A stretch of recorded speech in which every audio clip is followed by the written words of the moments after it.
Hey everyone, welcome back. Today we're tackling a giant of the 20th century, a man whose face was once plastered in every wall from Berlin to Vietnam. We're talking about Vladimir Ilyich Ulyanov. The world knows him as Lenin. To understand Lenin, you have to understand the Romanov dynasty. Imagine a Russia where the Tsar had absolute power while millions lived in extreme poverty. In 1887, Lenin's older brother, Alexander, was hanged for plotting to kill the Tsar. This wasn't just a family tragedy. It was Lenin's origin story. He didn't just want revenge, he wanted to dismantle the entire system that allowed a Tsar to exist. Lenin wasn't just a street fighter, he was a bookworm. He obsessed over Karl Marx. But he realized Russia was different from England or Germany. He argued that the peasants and workers couldn't do it alone. They needed a vanguard, a group of elite, professional revolutionaries to act as the brain of the revolution. This became the foundation of Bolshevism. But how does a guy living in exile in Switzerland suddenly become the leader of the largest country on earth? For that, we need to look at the chaos of 1917. By 1917, Russia was bleeding out in World War I. People were starving and the Tsar had finally stepped down. Lenin was stuck in Switzerland, but the Germans, who were fighting Russia, had a crazy idea. They put Lenin on a sealed train and shipped him back like a biological weapon, hoping he'd cause enough trouble to knock Russia out of the war. When Lenin arrived at Finland Station in Petrograd, he didn't join the new provisional government. He attacked it.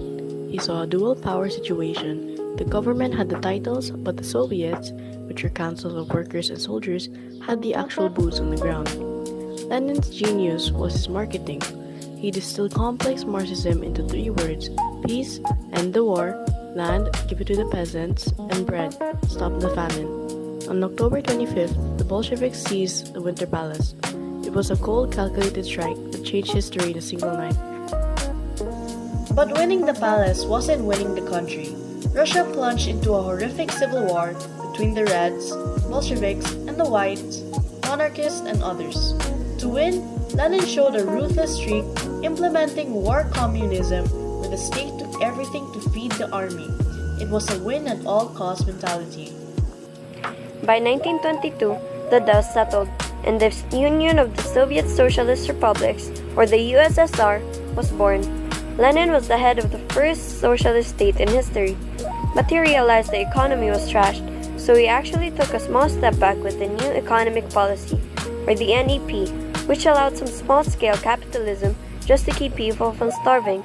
It shows he was a pragmatist as much as an ideologue. Of course, we can't talk about Lenin without talking about the cost. To secure the revolution, he created the Cheka, or the secret police. Thousands of class enemies were executed or sent to early labor camps. This Red Terror sent a dark precedent for the surveillance states that followed.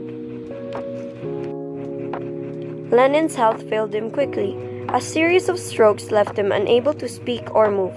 In his final testament, he actually warned his party that Joseph Stalin was too rude and too powerful and should be removed. But it was too late. Lenin died in January 1924, and Stalin used Lenin's image to cement his own absolute power.